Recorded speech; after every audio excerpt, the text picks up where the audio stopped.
What's going on YouTube? JT Jaborn here, and welcome back to another edition of my DC Comics Solicitations discussions videos. And in this video, we're going to be talking about DC's September 2022 solicitations. So let's go ahead and go through the whole list. I already went through and I kind of looked at these earlier today because they dropped at like noon Eastern time. But I do have some thoughts on it, and some may not be like the most positive thoughts. Like, there's really nothing here. I mean, there's a few things that look decent, but DC, for whatever reason, like, hasn't really wowed me in terms of their solicitations for a little while. So let's see what they got, and we'll talk about it. And then first of all, we had this Nightwing cover thing, which caused an outrage on Twitter, like, you know, everything does, because it didn't include everybody. But, yeah, so let's go ahead and talk about the things. First, we have Batman 127 by Chip Zadarski. So this is good because, you know, Chip Zadarski is a very talented writer. With Brutal officially failsafe hunts the Dark Knight, leaving a trail of injured heroes, Batman retreats to the manor as he prepares for a final assault. With the last few surprises he has in store be enough. And in the backup, Catwoman reaches a shocking conclusion in her search. Okay, so it's Bruce and Tim. Batman versus Robin, number 1. So, big downside to September. There is no Robin book. Well, there is a Robin book, but it's not the ongoing one that Damian has. It's going to be a Tim Drake Robin book, which immediately within the first sentence made me not want to read it. So we got a quick 5-issue like mini-series written by Mark Waid here, and this one's spinning out of the events of World's Finest and Shadow War. Father and son are going to do battle again, because of course we have to have this, even though they just spent all of Shadow War reconciling after a couple years of just, you know, back and forth, not really on the same page. So of course, as soon as they finally reconcile, we got to just throw that away, because for whatever reason, DC Comics just can't like stay consistent. Or actually, they do stay consistent. Like, we just keep throwing this shit back and forth time and time again. I'm tired of it. Like, why are they fighting again? Like, I know why. It's a theory I had, but I'm still kind of sick and tired of it. So, but you know what? I'll say this. Batman and Superman World's Finest has been really good, and Robin has been really good. So I'm hoping that Mark Waid can do something really good here. I don't know if he's written Damian Wayne in particular. I can't really think of any good Mark Waid Damian stories. And before people say, well, what about, you know, that other character who was an Al Ghul child? That's not Damian. It's somebody else entirely. But let's go ahead and read the solicitations for this thing, because like I said, I like World's Finest. But this is basically just the Robin book for this month. So it's Batman versus Robin. Deep in the heart of Lazarus Island, the demonic legacy of the Al Ghul family line has at last been freed, and the devil Nezza is out for blood. So, like I predicted, Lazarus Island is the home of Nezza. To reclaim his total domination over planet Earth, Nezza has supercharged magic. Anyone who dares use it is overcome by a demonic evil that supercharges their abilities to dangerous, unpredictable, and in some cases, deadly levels. With Damian in Nezza's clutches, Bruce is haunted by the return of an old friend. The Dark Knight and the Boy Wonder are pitted against one another. In the battle of the century, legendary writer Mark Waid helms the next epic saga in Batman history, while superstar artist Muhammad Azra makes his triumphant return to DC. So this is basically the exorcism of Damian Wayne. He's going to get possessed by Nezza. Looks like Zatanna's coming in here, probably for the whole demonic stuff. You see Flat Nine and everyone on the cover here. A little annoyed by the whole, like, these two have to fight yet again, because we've had so much of that recently. But at least, like, it's going to be kind of, like, against his own will. So it's got to be, like, Batman has to find a way to save him because he's been possessed. I actually think it would have been more interesting if Bruce was the one possessed, but because Damian's an Al Ghul and the whole Lazarus demon, like, bloodline thing, which they've been kind of teasing, it's all going to come into play here. So I hope this storyline's good. I hope it's really good. Because, like I said, World's Finest has been really good, and Robin has been really good. But I'm so tired of Batman fighting Robin. But that's just me. So yeah, like the next thing, Batman One Bad Day, Two-Face number 1. So everyone's kind of having their own one bad day stories. These are kind of like one-shot things. Written by Mariko Tamaki, who just got off doing Detective Comics before we got like Ram V coming in. Two-Face has already been viewed as Batman's most tragic villain. Yeah, I could see that. If only Harvey Dent hadn't been scarred by acid, he could have continued his good work as DA in Gotham City, been Batman's greatest ally and friend, right? Or has Batman extended Harvey Dent too much to grace multiple times of reform? He'll question himself as Harvey Dent is free once more, scarred but seemingly free of Two-Face's influence, which we know he's probably not going to be.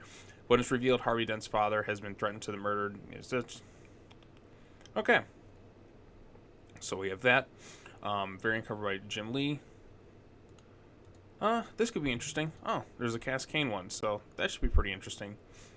So, I mean, there's potential for this whole... I mean, there's a lot of one bad day things. I'm cool with Two-Face getting a storyline, because I feel like Two-Face hasn't really been at the forefront of anything interesting for a while. Yeah, he's in Task Force Z, But Task Force Z like was a book I wasn't really like all that into until the most recent issue.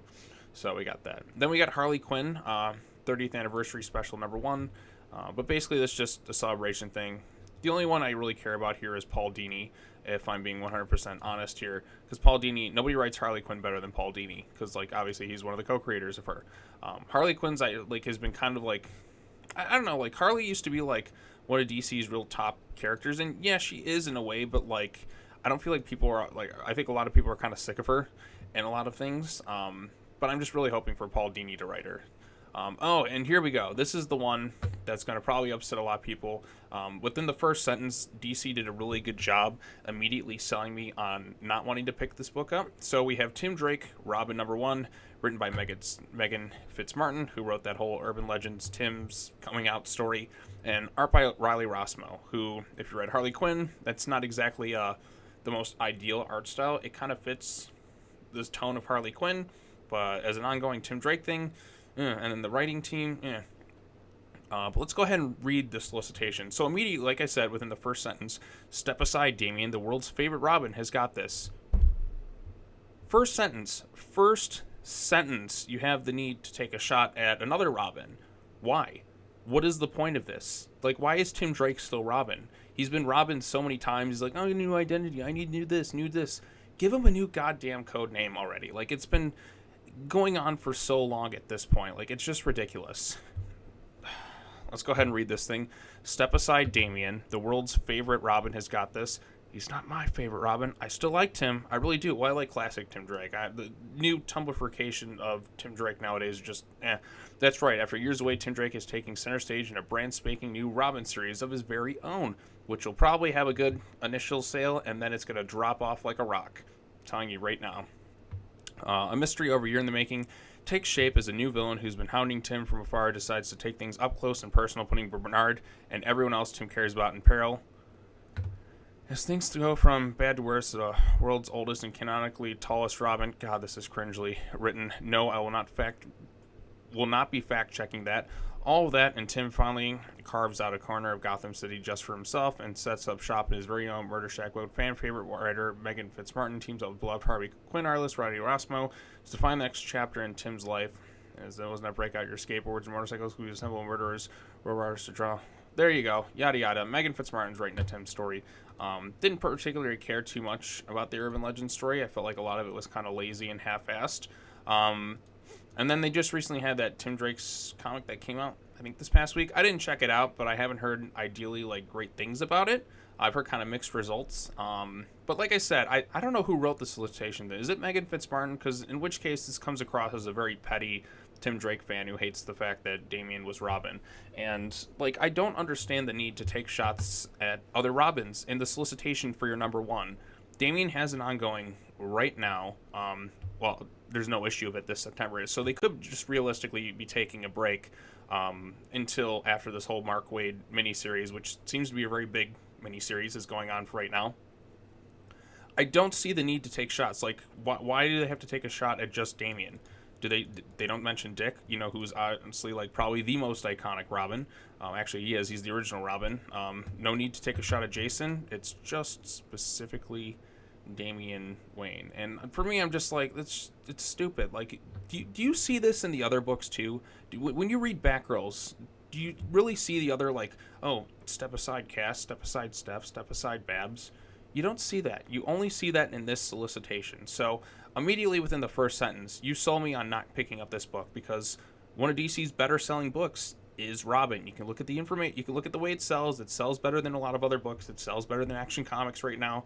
It's selling better than Flash. It's selling better than Catwoman. It's selling better than Batgirls. It's selling better than Urban Legends. I think unless you count like total money grosses, I think, because Urban Legends is more expensive.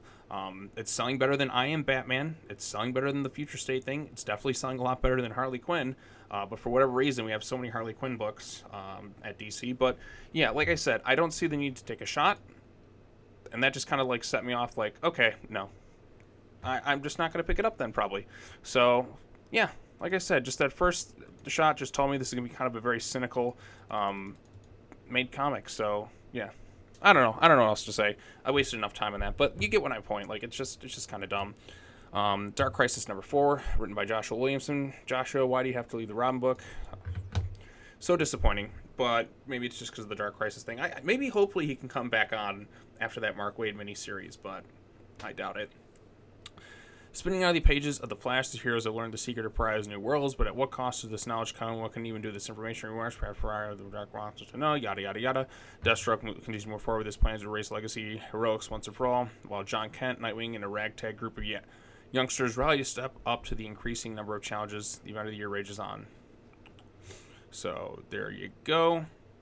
More stuff there. Dark Crisis, the world without a Justice League.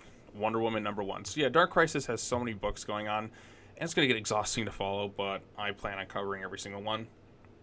So this one here is when Pariah and his forces of the Great Darkness lay waste to the most powerful heroes of all time. All hope was lost until now. To power his weapons of war, Pariah has captured each member of the Justice League and trapped them on worlds suited to every dream and desire, while the planets themselves slowly eat away at their respective inhabitants. As Wonder Woman begins a new chapter in life, Pariah has uprooted her to a reality he controls. How will the Amazon Princess adapt? Also, Dan Waters and Brandon Peterson combine forces for a noir tale featuring Martian Manhunter. Okay, so this could be kind of interesting. This one's written by but it's written by Teenie Howard, so I don't know. Dark Crisis, Young Justice number 4, once again written by Megan Fitzmartin, who's also writing the upcoming Tim Drake thing. So we'll see how the writing's going to be for that. I'm not 100% confident in it. Although I do like this cover here with Cassie. Young Justice against the world, the fake reality that Superboy, Impulse, and Robin are trapped in is completely turned against them, sending full force to the JLA and the Titans they grew up with against them. It'll take all their combined might to fight through this onslaught and find out who's responsible for their imprisonment. Meanwhile, Wonder Girl, Arrowette, and Red Tornado head to San Francisco's Titans Island in search of assistance, but all they find are bad memories. So you got that there. The Flash number 786. I've heard good things about Jeremy Adams' run on The Flash. I've only kind of read little brief glimpses of it, but maybe I'll catch up with it eventually, because right now I'm trying to catch up on reading Action Comics, and I'm actually really liking the Warworld saga. Once I do that, I'm going to try and read The Flash next. So Wally West is exhausted. I don't blame him. He's been running nonstop since before he had to step up in the wake of the loss of the Justice League, but he has figured out what he needs to do is to free Barry Allen while keeping Wallace from falling into Pariah's plans. He's also long overdue for a chat with Linda. Oh, there's Hal there. And then there's Harley for some reason, because she's got to be in everything. Deceased, War of the Undead Gods, number 2. So this is Tom Taylor's strength, Elseworld storylines. His main universe stuff looks like, okay, DC's going to be 8 issues. At least for now, they might add more. The Undead Darkseid begins his assault on the galaxy, attacking Korriger first. Could the fate of the planet depend on the Yellow Lantern Corps' team up with the Green Lanterns? Also, what horrors did Big Barda and Mr. Miracle find on New Genesis? So, DC's 3. This should be fun. Also, why isn't Wallace, in the Flash suit? Why is he in the Kid Flash suit still? Just a little gripe here. But, these are some nice-looking covers. I really like DC's. DC's 2 is pretty good, but it's not as good as the first one. So, I'm hoping Tom Taylor can do something good with it. Superman, War World Apocalypse, number 1. It has all led to this. The final battle between Superman and Mongol, and between the Authority and Mongols unmade champions. The identity of the hooded stranger has been revealed, uncovering a shocking betrayal that threatens to crush Superman's rebellion forever. But as the fate of Warworld relies on Superman, the last chance to return his powers now lies with Natasha and John Henry Irons. From the visionary creative team of Phil Kennedy Johnson, Brandon Peterson, and Will Conrad, empires fall and rise in the fourth world is reborn in this jaw-dropping final chapter. So like I said, I'm currently trying to catch up on Action Comics with the whole world saga. It feels epic. It feels really grand. And Superman's off-world, freeing slaves, and John is busy doing whatever he's doing in his less interesting story. So, it's actually kind of a shame that Action Comics isn't getting as much attention as it deserves. And I blame a lot of that on what happened when Bendis kind of took over Superman. You can see the interest in the Superman title kind of just went down significantly. But this World stuff, like I said, I'm only a few issues into it, has actually been pretty good and pretty engaging so far. So I'm looking forward to being kind of fully catch up. I'm only a few, 6 issues behind right now, but it's still pretty good stuff. In the aftermath of Superman's epic world revolution, the Man of Steel is back on Earth and stronger than he's ever been. So, spoilers for the conclusion to this thing. But like I said, this is a really cool thing that I can see like this poster right here, that feels like a poster for an epic Superman movie down the road. I think it'd be kind of cool to see something along the lines of that. But basically, Superman is going to go in here and come back to Earth. He's seemingly more powerful. Okay, here's something very interesting. The Flash, the fastest man alive, number 1. So this is a thing that's basically a prequel to the upcoming Flash movie, which, as you know, is having some problems. And oh look, there's Ezra Miller, the person that I made comments on my community posts. I'll leave it at that for right now, but Ezra Miller cannot do, like, you can't release this movie as of right now, given all the crazy shit Ezra Miller is currently doing. You've had the assaults in Hawaii, you've had the thing with this girl or whatever, that Ezra is apparently like kidnapped allegedly. And then you had another case where a family filed what was it, like a restraining order or something against Ezra for their kid. Lots and lots of crazy stuff. Like, I don't know like why the studio hasn't said anything yet, because I understand like trying to reshoot this thing would be a pain, but you cannot have Ezra Miller as the Flash. There's just too much bad press with that. So but the comic could be interesting. Here's one that's actually has me a little intrigued. So, okay, Flashpoint Beyond number 5. I haven't read Flashpoint Beyond. I'm sure it's pretty decent because Jeff Johns is writing it, but I don't know. DC Horror presents Sergeant Rock versus the Army of the Dead, number 1. This one I'm going to pick up because of this man right here. Bruce Campbell is writing it. Like, I'm a huge Bruce Campbell fan. He's one of my favorite actors of all time. Evil Dead is my favorite horror series. I'm actually playing the Evil Dead video game right now, and it's pretty fun.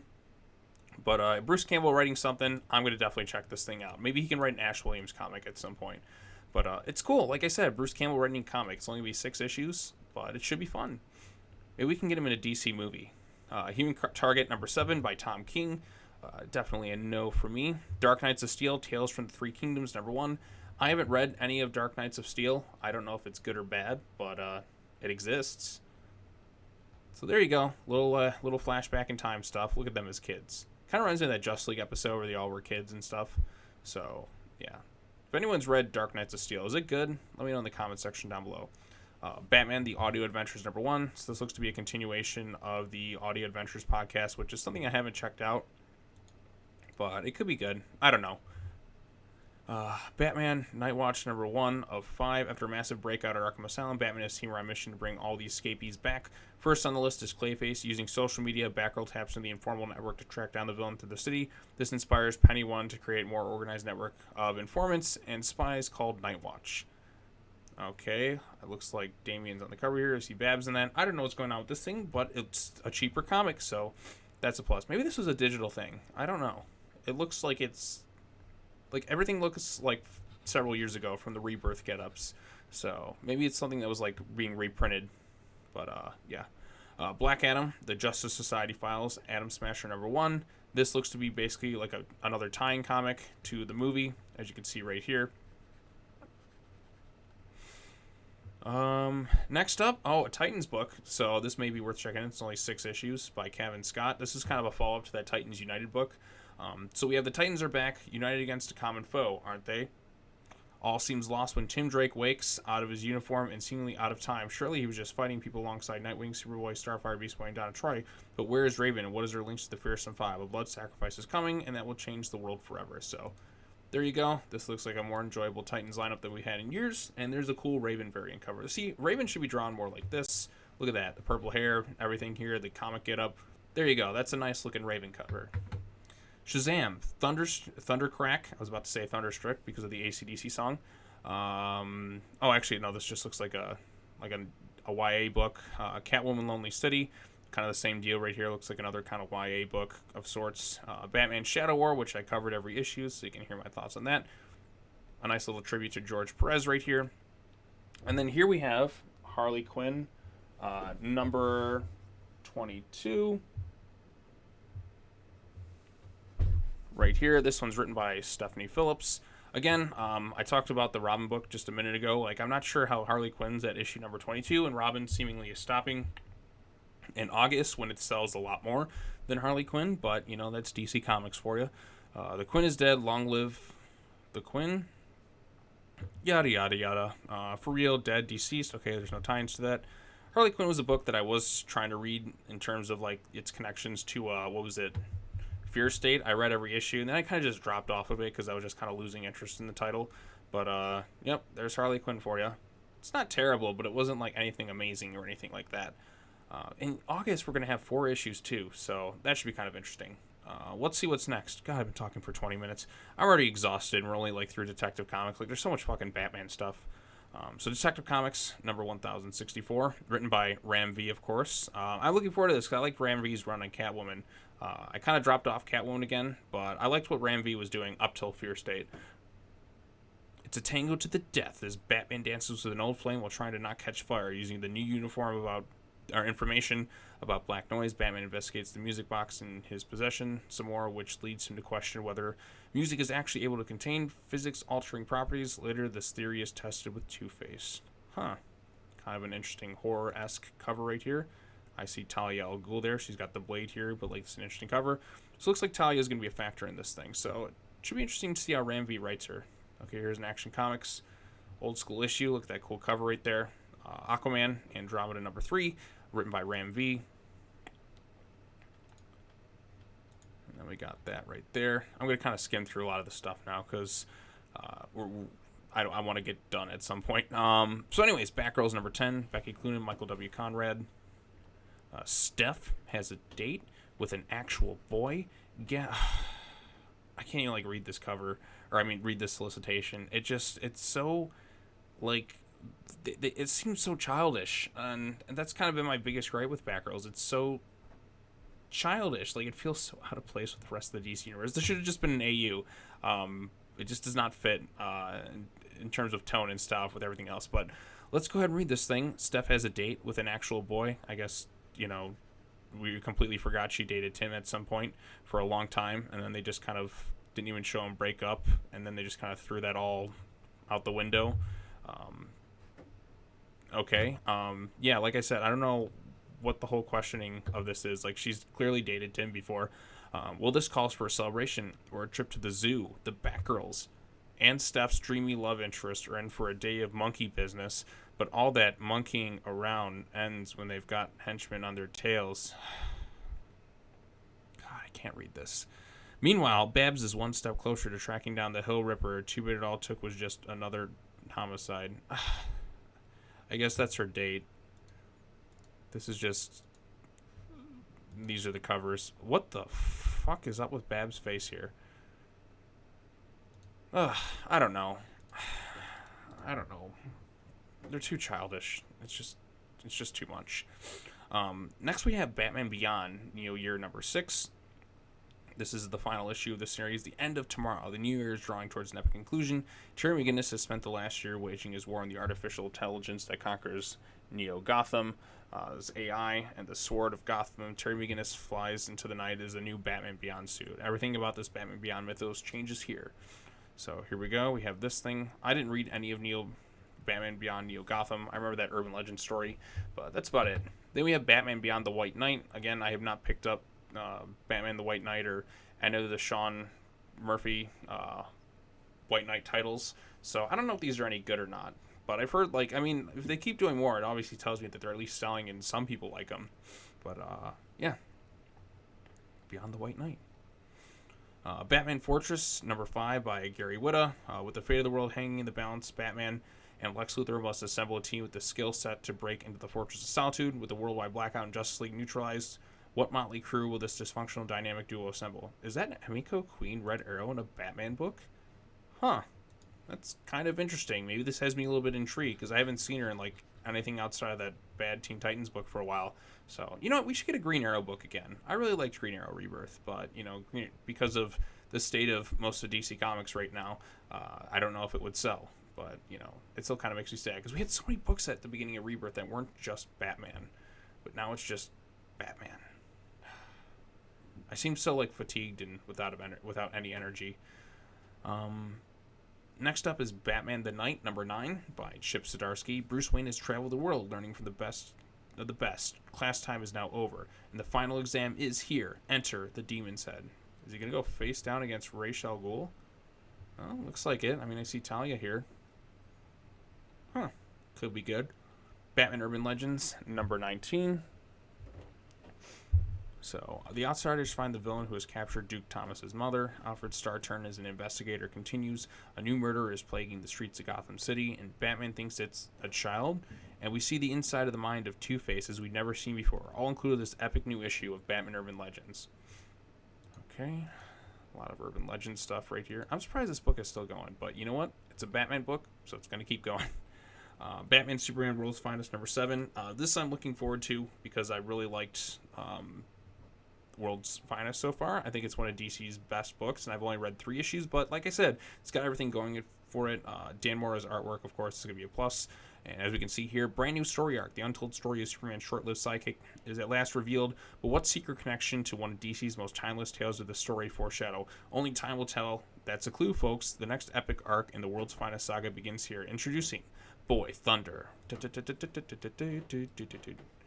We have this cool cover right here with everyone else. Alright, so Black Adam number 4. Let's go ahead and keep going through this thing. There is no redemption for Black Adam. Thousands of years ago, did Black Adam inadvertently create a powerful race who have modeled themselves after the Akkadian pantheon of goddesses and gods, or is he being gaslighted, taunted by illusions by one of his most enemies? Theo Teth Adam finds one more questions to lure the Akkadian, yada yada yada. There we go. Looks like some Black Adam like ancestor. And Christopher Priest is writing in. And Christopher Priest can do some good things, and then he can do some bad things. I'm hoping this is kind of like the good stuff in terms of Christopher Priest stuff. At least his vision is kind of unique. I don't like when he writes Damian because he always like does something to kind of tick me off.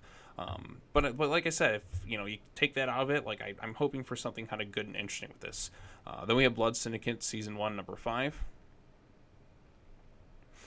Catwoman number 47. Things start to heat up between Valmont and Catwoman. The handsome devil in white shows Catwoman a grand gesture by taking her on a trip out of Gotham. How many high roller cities can these two cat burglars hit for a score in one night? A crow in white and a bat in black. If there was a moral gray zone for this one cat. Okay, this is like I don't know, this cover just kind of makes me laugh. I just imagine these two just kind of like abruptly just posing for this. Like it's kind of goofy. But anyway, so there's Selena Kyle looking like she's having fun hooking up with this other dude, which, okay, cool. I'm actually fine with that. Have Catwoman move on from Batman at this point. Go find there's other fish in the sea, Selena. You could do better. You can find somebody else. So, where are we at? Oh yeah, DC vs. Vampires number 9. So this one's written by Matthew Rosenberg and James Tynion IV, art by Otto Schmidt. Road trip. Our heroes split up and spread out across the globe to prepare for the final strikes against the Vampire Kingdom. Will Green Arrow's mission force him to battle one of his oldest friends? What horrors await the birds of prey inside the ruins of Gotham? And does Black Manta's secret mean a watery grave for Supergirl? Look at this. I really like DC versus Vampires, so this should be fun. This should be really fun stuff. Like, it's delivered every issue. DC versus Vampires, All Out War, number 3 of 6. The apocalyptic Suicide Squad team are planning for an all-out assault on the Blood Farm when one of Gotham's daughters finds them first. Batwoman gives them the chance to risk it all to save one of their own, but will this new mission give them the power they need to take the mysterious Lord Cinder and his lieutenants, or are they playing right into the hands? In the backup, learn the tragic story of Nightwing's betrayal and how he became a vampire. Pretty sure, like, this should be in, like, the main book, but it'll be interesting to see how he became vampire. Ooh, look at that. Is this Starfire as a vampire? Or Vampire Hunter? I'm all for this, though. Make it cool. DC Mech, number 3 by Kenny Porter. So like I said, this is just a mechanized thing.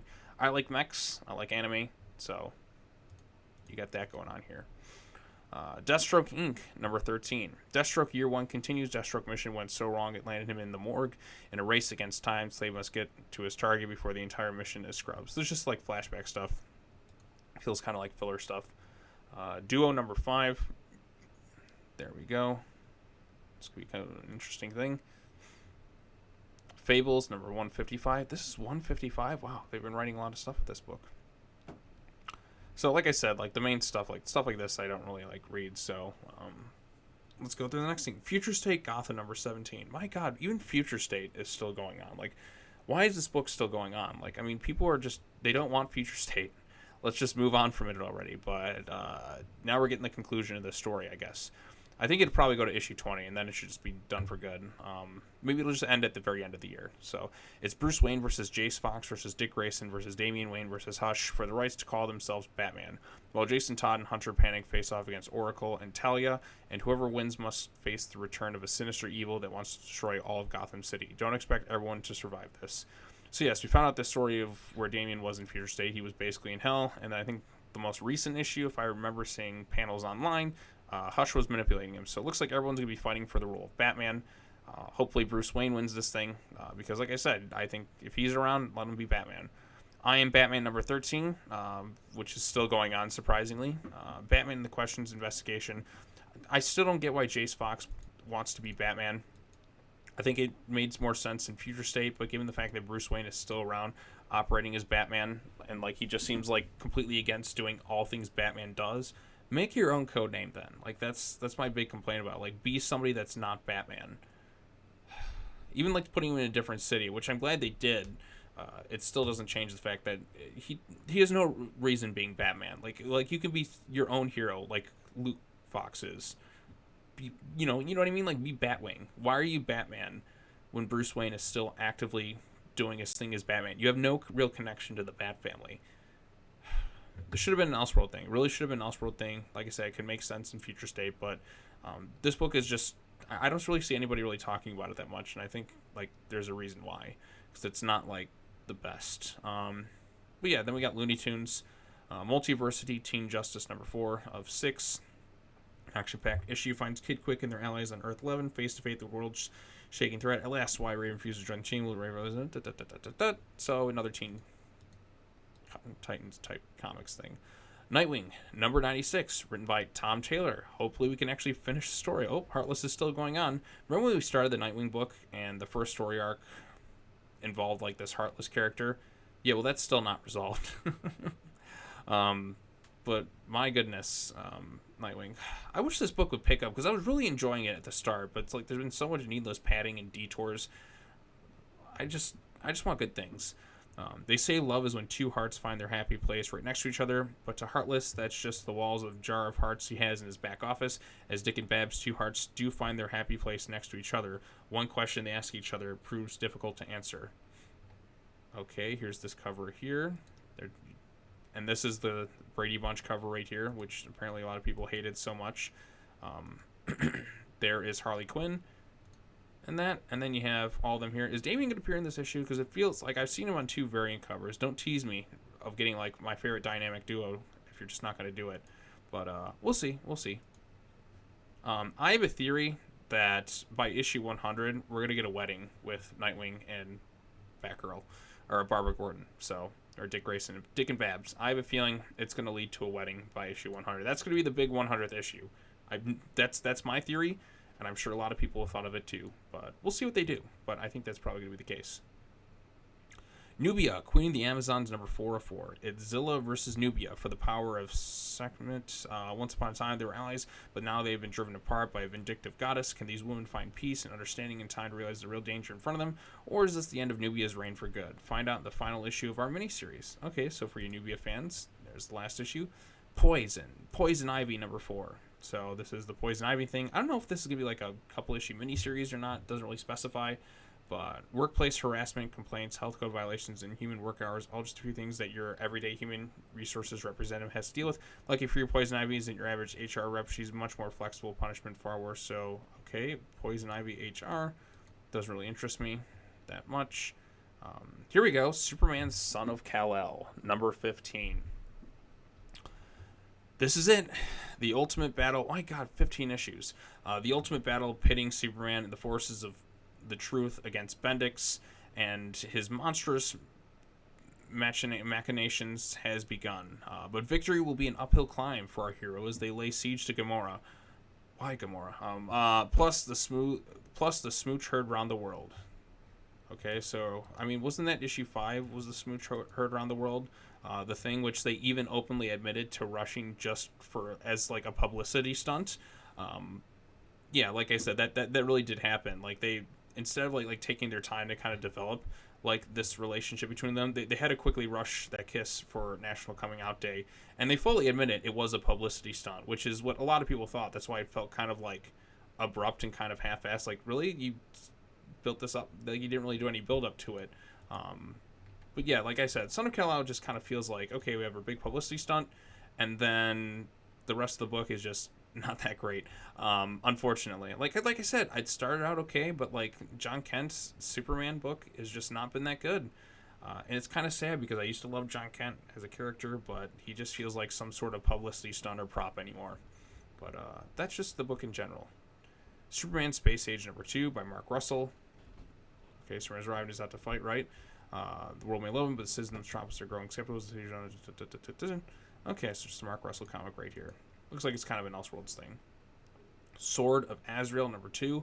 I forgot Azrael has a book too. Vengeance of the Poor Fellow. Vengeance has arrived to capture Brielle. The young woman has come to Azrael for help. Merge program the system at bay. Azrael's story right here.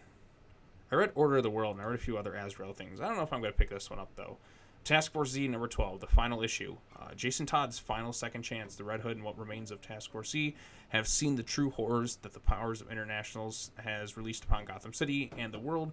When he shares all of this with Batman, it will lead them to their worst confrontation yet and lead Jason Todd's change in the direction of DCU. What's the point of forgiveness when the world is so broken? Find out in this epic series conclusion. So, end of Task Force Z. Hopefully we can get like a good Red Hood book after this, because Task Force Z like hasn't been like up to par. I like the most recent issue quite a bit, but like that's mostly because it's just bad family interactions. But hope we can get something a little bit more interesting after this thing. Just call it like Red Hood number 1. So, but Jurassic League number 5. I do want to check this thing out. But like I said, Dinosaur Justice League members, it just looks cool. New Champions of Shazam number 2. Mary is back home in the city of brotherly love in West Philadelphia, born and raised, and she's feeling nothing but hate. Not only did she have to leave her dream school, but now she's the caretaker of her siblings in a city that is skeptical about a new hero in town. Everyone wants a piece of Shazam, and superpower misfits are lining up to take her on. When her world is falling apart, can our hero keep it together? So there we go. Mary Marvel is the new Shazam. Let's see how long that book lasts. Nice House on the Lake, number 10. So we got that one right here. There. Haven't read that at all. Sandman Universe. So if you're a fan of Sandman, you got something right here. Almost to the end. Wonder Woman number 791 by Becky Cloonan and Michael W. Conrad. And I think Young Justice Targets number 3, which is like also like an exclusive on the DC Universe app. And that should be just about it in terms of DC Comics for September. I've rambled on for like 40 minutes at this point. Thing I was looking forward to, World's Finest. I am looking forward. I guess I'm kind of looking forward to the Batman, Superman, or Batman vs. Robin thing, but really not much else, I think, in terms of DC this month. Chip Zdarsky's run should be pretty good. That's a pretty safe bet, but like nothing like new and like wow. So I mean that's kind of just DC in a nutshell right now. Like nothing too spectacular. Like they could be so much better, but they're just not really like they're not really there. Like I don't feel that grand excitement like I kind of want to. But like it's not like truly terrible or anything like that. Like I just think we could be doing just a lot better right now. But I am bummed about the Robin book not being in this, but I guess this like little mini series is going to kind of take place of that. The Tim Drake thing kind of annoyed me a little bit with that first sentence. Felt really petty and written by somebody who just felt like a petty Tim Drake fan. And like I said, you don't have to knock one of the Robins down to like bring up another one. Like even I if somebody like if this was like the first solicitation for like Robin 1 by Joshua Williamson, I'd be ticked off too. Like I'm like that doesn't seem right. Like say like move like if it said step aside Tim, Damien's the world's favorite Robin. Like that wouldn't sit right with me either. Like you don't need to bring down another Robin to prop up like the other one. Like it just seems really dumb. And like they only specifically targeted Damien's Robin because like I said, this is written by like a petty Tim fan who probably spends most of their time on Tumblr or something. I don't know. Just felt kind of dumb. But yeah, other than that, DC's could be interesting. DC vs. Vampires, Dark Crisis. I'm just like not overall that interested in. Superman World, like I said, I'm still reading it right now, but it's been pretty good. But other than that, like it's not like a month I'm like super stoked for based on everything. Like there should be some, good stuff in here. But like nothing that's just like, oh my god, I can't wait to read that. You know what I mean? So even like I said, the Mark Waid Batman Super World's Finest has been really good. And like I said, this miniseries could be really good. I hope it's like in terms of like quality, like up to par with like what's going on in World's Finest. Like my issue is just like we've kind of seen these two fight so much now that it's just like it's just gotten old at this point. Like, did we just spend all of Shadow War trying to reconcile all these characters only for them to kind of be at war and like start fighting again? Like, I just don't. I get it's gonna be possession, like that's kind of what I predicted, but it's still the same thing. Like, we're fighting again and again and again and again. So I don't know. I'm just a little fatigued by it. So, but anyways, what are your thoughts on this month's Solicitations? Is this something you're excited for? Is there a title you're just like looking forward to a lot? Is there anything you're just like really ticked off at? Let me know your thoughts in the comment section down below. Be sure to like this video, share it with your friends, subscribe to the YouTube channel for more content, hit the bell for notifications, and be sure to come back next time as I talk about more stuff. But yeah, I think 40 minutes is a pretty good time to kind of end this thing. Like I said, there's a lot of solicitations to cover, and I think it went okay today. I think it went okay. Yes, I didn't pop up on camera, so you didn't get to see my glorious face, but at least you can hear my wonderful voice, my very not as enthusiastic as it has been in the past voice. But yeah, so look forward to that. All right, well, that's all I got to say. As always, take care now. Bye-bye then, and I will see you all in the next video. Peace.